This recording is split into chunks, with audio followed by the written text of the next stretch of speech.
Your favorite rapper's favorite rapper. MF Doom was a highly influential hip-hop producer and rapper with a very, very unique style, and not to mention prolific, which is something that I get a lot of personal inspiration from. Now, you might recognize the iconic mask that he wore all the time, and among other things, this is part of a persona that he adopted that sort of symbolized his feelings on the value of art versus the value of the image of the artist. And sadly, even though he's no longer with us, his legacy does live on, and I just want to go through a few things that you can incorporate into your own beats that we can draw from his unique style. Sound good? Let's do it. The first most direct thing that you can incorporate is to just keep it simple. You'll come across this a lot with famous producers. They know how to balance, simple versus complicated, overly layered versus stripped back just to its core elements, and that's something that MF Doom really does well. You can tell in his beats that he really makes an effort not to add too much to it. He just gets a vibe that he likes and he'll stick to it. And in fact, in an interview with Red Bull, he said, "I don't really overdo it too much. I like to keep it as close to the original as possible. Leave something to the imagination, but enough to get the translation across, then just write to it. Keep it simple." And honestly, these days, as modern producers, we have so many tools out there available to warp and chop and mangle and layer that, the original idea can kind of get lost sometimes in all of that flexibility. Now, I'm definitely guilty of this myself, but if you've tuned into past In the Beat videos, I do harp on this idea a lot to just keep things real simple. So for a lot of his beats, he'll just get a nice sampled loop going, but the vibe is very clear and he'll just kind of stick with that throughout the whole beat. Like, for example, if he had something going like this, like we've got,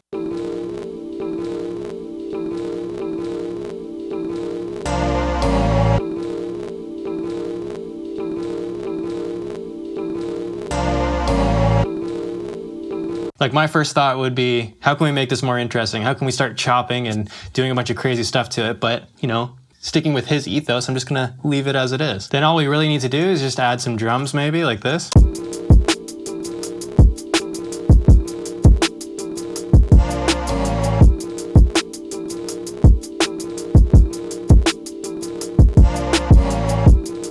And that's enough, to make something fire out of. The second element that I want to bring to your attention from his style is to use the drums that are already in the sample. And this is an interesting one because most of the time as producers, we try to pick out the little bits and pieces that don't have any drums, which gives us more flexibility to add our own drums in. However, you'll hear that in his beats, he actually just keeps a lot of the drums in there, even if he's pitching the sample up and down, because it adds like kind of a cool percussive element that matches with the sample nicely. So if we just take this loop that I sampled,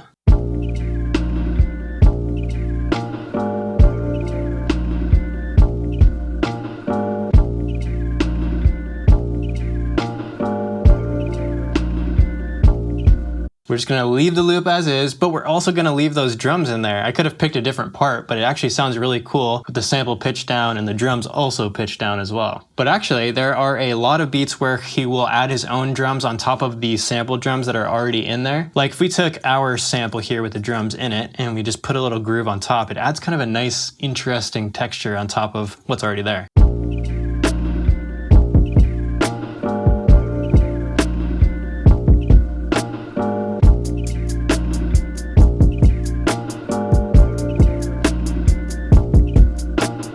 Could have left it as it was, of course, but I think it adds something kind of cool and different. Number 3, I'm gonna call MF Doom sauce. Now, the first component to the sauce is to overcompress your beat. And if you saw our video on Produce Like DiBiase, I brought up an Ableton rack that you can get, which is free, that emulates the SP303 compression, which is absolutely legendary. Now, if you don't work in Ableton, that's totally fine. You can also check out something like the Wolf compressor, or just try to smash the dynamic range of your beat on your own with a compressor. I just threw the 303 rack on the master here, just to show you what it might sound like with this little beat that we made here.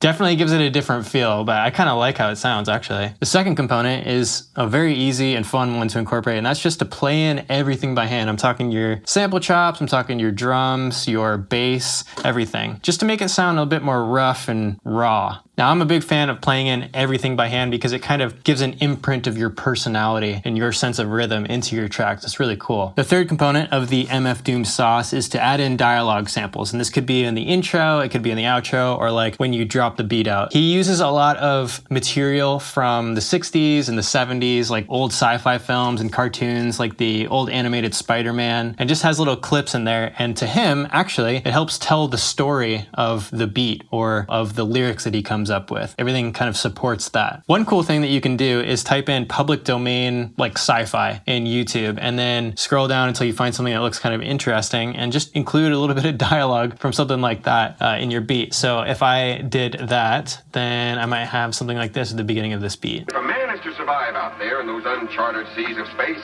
he must be prepared to cope with any sudden emergency, the unpredictable, the unknown dangers of space. And you know something? He's right.